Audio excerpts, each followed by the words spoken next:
Her friend gave her a mysterious black pot and said, "Cook with this for him." From that day, her husband slowly changed.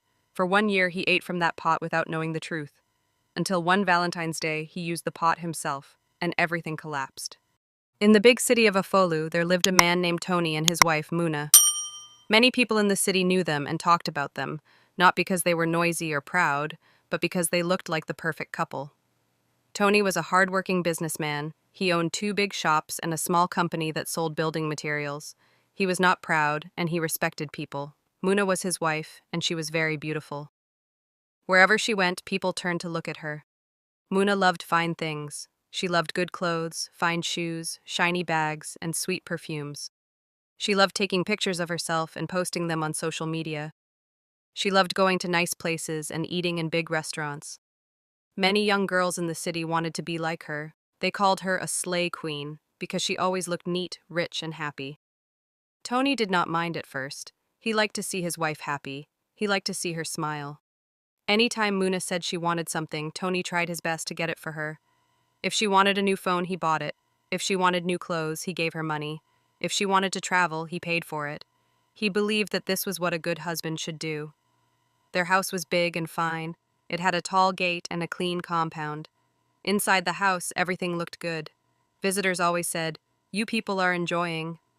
Muna would smile and say, "God has been good to us." Then she would bring out her phone and take pictures or make short videos to show her friends and followers. Every morning, Tony went to work early. Every evening, he came back home tired, but he was always happy to see Muna. Sometimes they would sit together and talk. Sometimes they would watch movies. Sometimes they would go out together. People around them believed their marriage was perfect. But slowly, small things began to change. Muna started to care more about her phone than about her husband. Even when Tony was talking to her, she would still be pressing her phone. When Tony came back from work, instead of asking him how his day went, she would be busy checking her messages or editing her pictures. She started spending more money than before. Every week there was something new she wanted to buy. New clothes, new bags, new shoes, new makeup. Tony noticed, but he did not complain. He just worked harder. Sometimes Tony would suggest that they should save some money for the future. Muna would laugh and say, "Why should we worry? You are making money. Let us enjoy our life." Tony would keep quiet. Muna also started going out more. Parties, shopping, photo shoots. She liked to be seen. She liked people to praise her. When people commented on her pictures and told her how beautiful she was, she felt happy inside. At home, the house was clean and quiet, but something was missing. They talked less. They laughed less. Tony sometimes felt lonely even when his wife was sitting next to him.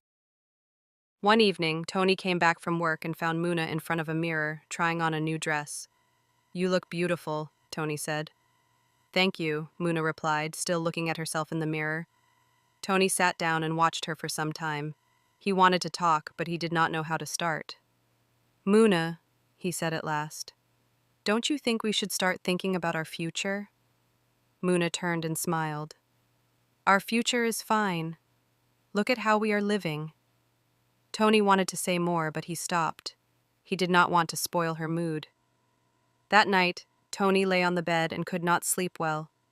He looked at his wife, who was already sleeping, and he felt something he could not explain. It was not anger. It was not hate. It was a quiet worry. Outside, the big house was silent. Inside, 2 people slept on the same bed, but their hearts were slowly starting to walk in different directions. 3 years passed after Tony and Muna got married. To people outside, they still looked like a happy couple. They still lived in the big house. They still dressed well. They still attended parties. But inside the house, things were no longer the same. Tony had been thinking deeply for many months. He was not getting younger, and he wanted his home to be full of children's laughter. He wanted to come back from work and see his children run to him. He wanted a real family, not just a fine house and expensive things. One evening, after dinner, Tony sat beside Muna in the living room. "Muna," he said gently, "we have been married for 3 years now. Don't you think it is time we start thinking about having a child?" Muna was pressing her phone. She did not answer immediately. "Did you hear me?" Tony asked. She looked up and frowned. "Tony, we have talked about this before. I am not ready." "Ready for what?" Tony asked. "We are married. We have money. We have a good home." Muna dropped her phone and stood up. "Money is not the problem. Children will change everything. I will not be free again. I will not be able to go out when I want. I will not be able to look good all the time. My body will change." Tony was surprised. "Is that all you think about?" Muna crossed her arms. "Yes, my life will not stop because of a baby." Tony felt pain in his chest, but he tried to stay calm. "Muna, marriage is not only about enjoyment. It is about building something together." Muna laughed. "We are building already. Look at this house. Look at our life." Tony shook his head. "That is not what I mean." From that day, the talks about children became fights. Anytime Tony talked about starting a family, Muna became angry. Sometimes she would shout, sometimes she would leave the room, sometimes she would ignore him for the whole day. Tony did not understand her. He tried to explain that he was not asking her to stop enjoying life.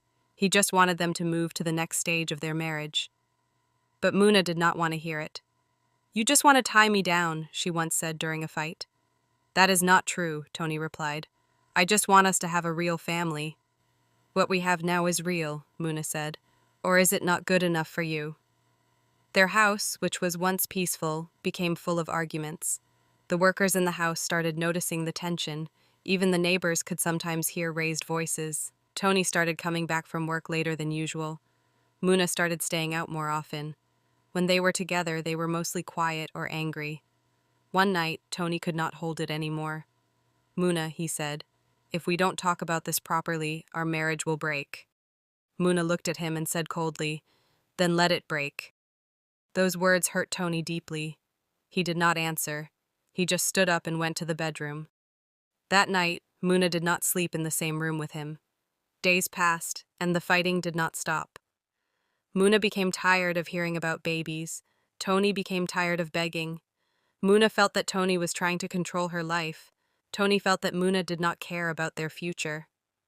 One afternoon, after another serious fight, Muna picked up her bag and went out angrily. She did not go shopping. She did not go to a party. She went to see her friend Lucy. As she walked, she said to herself, "I am tired of this problem. I must find a way to end it."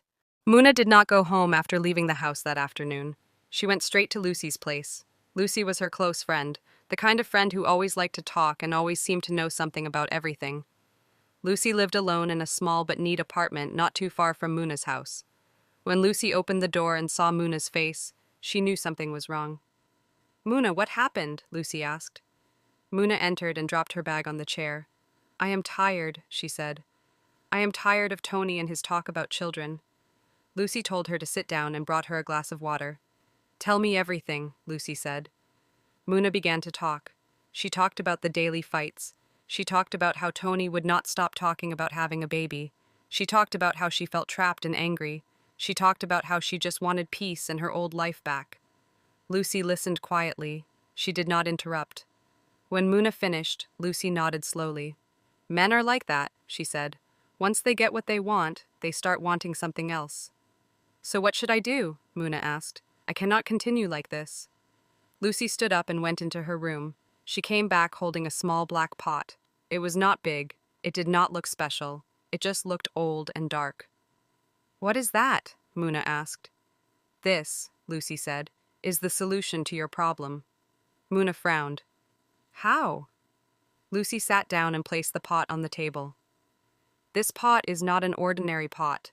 If you use it to cook for your husband, he will stop talking about the things you don't want to hear." Muna laughed. "Are you joking?" Lucy shook her head. "I am serious." Muna looked at the pot again. "You mean magic?" Lucy looked around and lowered her voice. "Call it what you want, but it works." Muna felt a small fear in her heart. "Where did you get it?" Lucy did not answer immediately. She just said, "That is not important." Muna stood up. "Lucy, I don't want to do something dangerous." Lucy held her hand. "Do you want peace or not?" Muna was quiet. Lucy continued, "You are not harming him. You are only stopping him from disturbing you." "But what if something goes wrong?" Muna asked. "Nothing will go wrong," Lucy said quickly. "Just cook with it and let him eat, but you must never tell him the truth." Muna looked at the pot again. It was just a pot. It did not move. It did not make any sound. "And you must not eat from it," Lucy added. Why? Muna asked. That is the rule, Lucy replied. Cook for him with it, but cook your own food with another pot. Muna's heart was beating fast. She thought about all the fights. She thought about Tony's angry face. She thought about her peaceful life before. I just want him to stop talking about babies, she said. He will, Lucy said, as long as he eats from this pot. Muna stayed quiet for a long time. Then she took a deep breath. Give it to me, she said. Lucy smiled and pushed the pot towards her. Muna carried the pot carefully and left Lucy's house. As she was going home, she kept looking at the pot in her bag. It felt heavier than it should be, or maybe it was just her mind. When she got home, Tony was not yet back from work. She hid the pot in the kitchen cupboard. That night when Tony came back, Muna cooked his food with the black pot for the first time. Tony ate and said nothing. Muna watched him carefully, but nothing happened. She went to bed feeling both relieved and afraid, not knowing that a small, quiet thing had just entered their house and would change everything. From that day, Muna began using the black pot to cook Tony's food. She kept it hidden in the cupboard and only brought it out when she was cooking for him. For herself, she used a different pot. At first, she was afraid. Each time she put the pot on the fire, her heart would beat fast. She would look around as if someone was watching her. Tony did not notice anything strange at the beginning. He only noticed that Muna had become calmer. She no longer shouted as much. She no longer became angry quickly. And most surprising of all, he himself did not feel the strong need to talk about children again. The first week passed, then the second week, then a whole month. One evening, Tony sat in the living room and suddenly remembered that he had not talked about babies for a long time. He thought about it, but the thought felt far away, like something that did not matter anymore. He shrugged and turned on the television. Muna watched him quietly from the other side of the room. Inside her heart, she was happy. The fights stopped. Their house became quiet again. Not the happy quiet it used to be before, but a soft, empty quiet. Tony went to work and came back home. Muna went out and came back. They talked about small things, they laughed sometimes, but the deep talks were gone. One day, Tony noticed something in the kitchen. Muna, he said, why do you always cook my food with that black pot and use another pot for yourself? Muna's heart jumped. Oh, that? She said quickly. That pot keeps food warm better. The other one is small and easier for me. Tony nodded.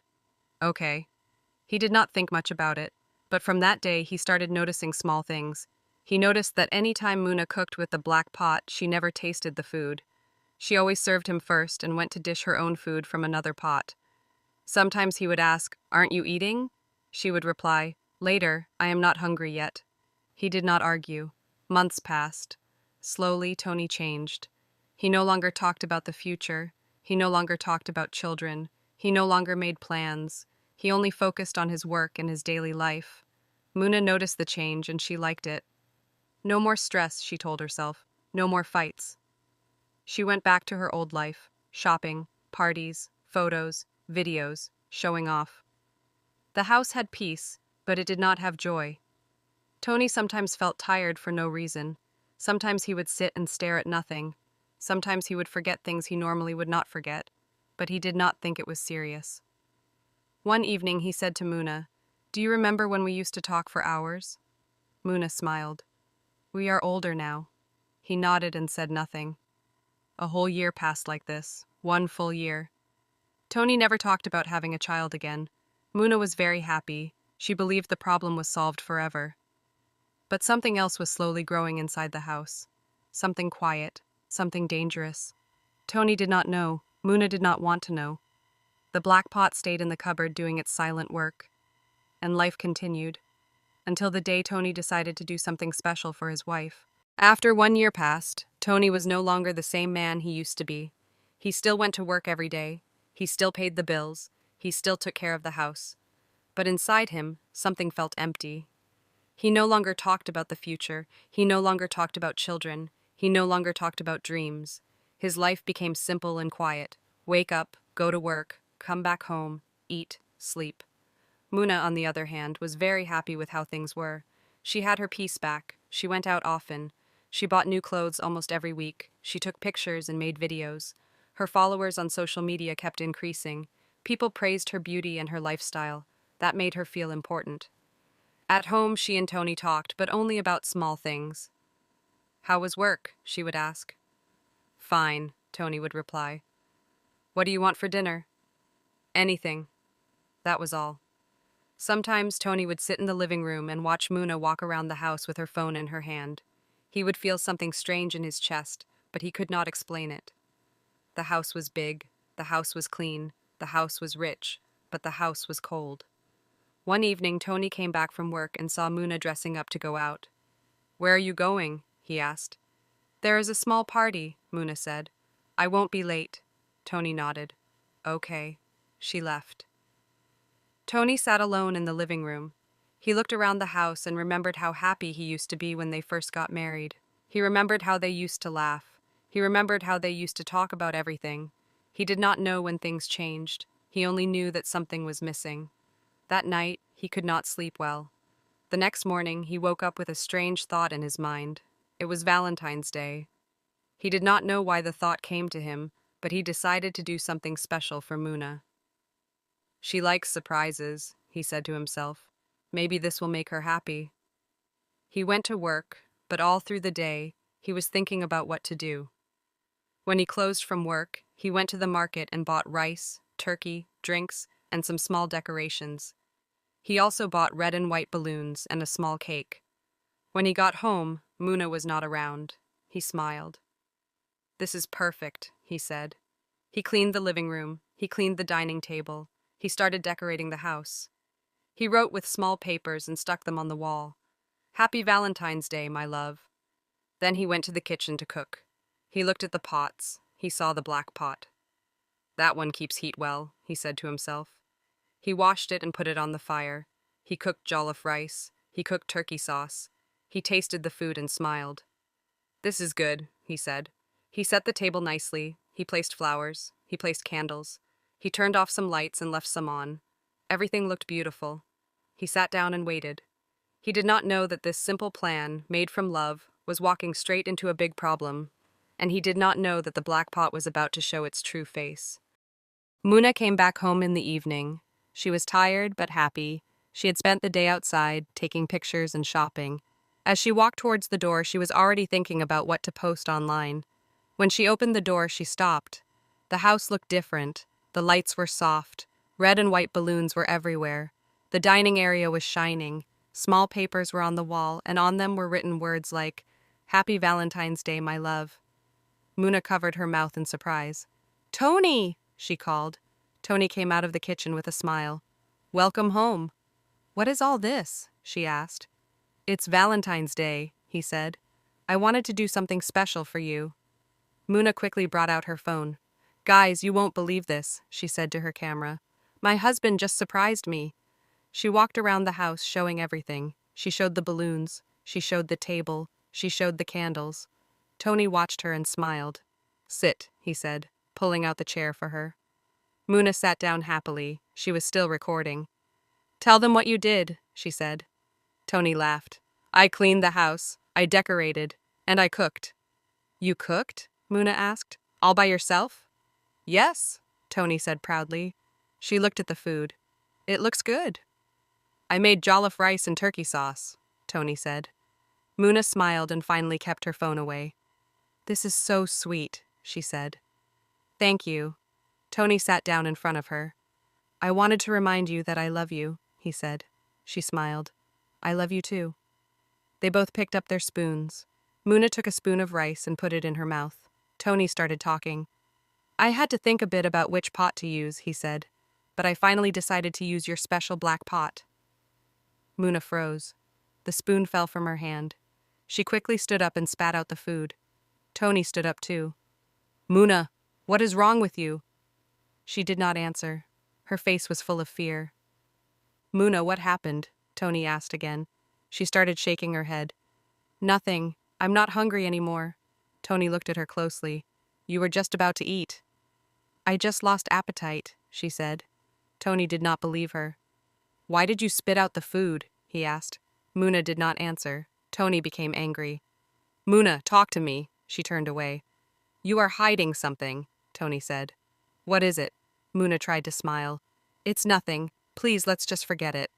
Tony's heart started beating fast. You don't spit out food like that because of nothing. He walked closer to her. Tell me the truth, he said. Muna's eyes were full of tears. She could not speak. The beautiful dinner table, the candles, and the balloons were still there, but the happiness in the air was gone. Something dark had just entered the room, and it was not going to leave quietly. Tony stood in front of Muna and looked at her carefully. Her hands were shaking. Her eyes were full of fear. He had never seen her like this before. Muna, he said slowly, what is wrong with you? Muna looked away. Nothing. That is not true, Tony said. You were fine until I mentioned that pot. Muna did not answer. Tony walked to the table and looked at the food. You spat this out like it was poison. Why? I told you I'm not hungry, Muna said. Tony shook his head. No, something is wrong. He walked closer to her. Muna, he said, I am your husband. You can tell me anything. Muna started crying. I didn't want things to be like this, she said quietly. Tony's heart was beating very fast now. Like what? What did you do? She sat down slowly and covered her face. For some time, nobody spoke. Then she said, The pot is not normal. Tony felt cold inside. What do you mean? She cried more. Lucy gave it to me. Lucy? Tony asked. Your friend? Muna nodded. She said if I use it to cook for you, you will stop talking about babies. Tony felt like the floor moved under his feet. What? He asked. It is true, Muna said. That is why I never eat from it. I always use another pot for myself. Tony could not speak. You have been feeding me something strange? He asked. Muna cried harder. I just wanted peace. We were fighting every day. Tony felt anger rise inside him. So you decided to use something like this on me? He shouted. I did not want to hurt you, Muna said. I just wanted you to stop talking about babies. Tony laughed bitterly. And you think this is not hurting me? He walked around the room. So for 1 whole year I have not been myself because of this? He asked. Muna did not answer. You changed me without my knowing, Tony said. You lied to me every day. He looked at her. Do you even love me? Muna cried and said, I do. Tony shook his head. Love does not do this. He walked into the kitchen and brought the black pot. He looked at it like it was a snake. This thing has been in my house, he said. He dropped it on the floor. Muna, he said, you broke my trust. She knelt down. I'm sorry. Please forgive me. Tony looked at her and felt deep pain. This is not something I can forget, he said. The room was quiet. The candles were still burning. But there was no love in the air anymore. Only hurt, only betrayal, and only the sound of a broken heart. The house was very quiet that night. Tony and Muna did not sleep. Each of them stayed in a different room. Tony sat on the bed and looked at the wall for a long time. Muna sat on the floor and cried until her eyes were swollen. The black pot was still in the kitchen, but nobody wanted to look at it again. When morning came, Tony woke up very early. He did not greet Muna. He did not eat. He only sat in the living room and waited. When Muna finally came out of the room, Tony stood up. Muna, he said, we need to talk. She looked at him with hope in her eyes. Yes, Tony, I am ready to explain everything again. There is nothing more to explain, Tony said. I have made my decision. Muna's heart started beating fast. What decision? You cannot stay in this house anymore, Tony said calmly. Muna felt weak. Please, Tony, please forgive me. I made a big mistake, but we can fix it. Tony shook his head. Some things cannot be fixed. She walked closer to him and knelt down. I will change, I promise. Tony looked at her for a long time. You did not just lie to me. You changed me without my knowing. You took away my choice. You used something evil on me. I was afraid, Muna said. I didn't want to lose my life. And you did not care if you lost me? Tony asked. Muna could not answer. Pack your things, Tony said. You are leaving today. Muna cried loudly. She begged. She held his legs. But Tony did not change his mind. That same day, Tony called a lawyer and started the divorce process. The news spread fast. People were shocked. How can Tony and Muna separate? People asked. They looked so happy. but nobody knew what had happened inside the house. Muna packed her clothes, her shoes, her bags, and her makeup. When she was done, Tony helped to carry the boxes outside. "This house is no longer your home," he said. Muna stood at the gate and cried. She called Lucy. "Lucy, please help me," she said. Lucy answered, but her voice was cold. "I warned you. You allowed him to find out." "So you won't help me?" Muna asked. "I am not even in the country," Lucy said. "And even if I was, this is your problem." The call ended. Muna stood there with her bags and nowhere to go. She went to 2 friends' houses. One said she was not around. The other said she did not want trouble. When night came, Muna was tired and hungry. She sat on a bench and cried. Late that night, a woman from a small church saw her and asked what was wrong. After hearing her story, the woman said, "You can stay in our church shelter for now." Muna followed her into the darkness, carrying only her bags and her regrets. Life in the church shelter was not easy for Muna. The room was small, the bed was hard, there was no soft pillow, there was no big mirror, there was no quiet place to take pictures, there was no good light for videos. The first morning she woke up there, she sat on the bed and looked around. "This cannot be my life," she said to herself. But it was. The woman who brought her to the shelter, Mama Grace, came to see her.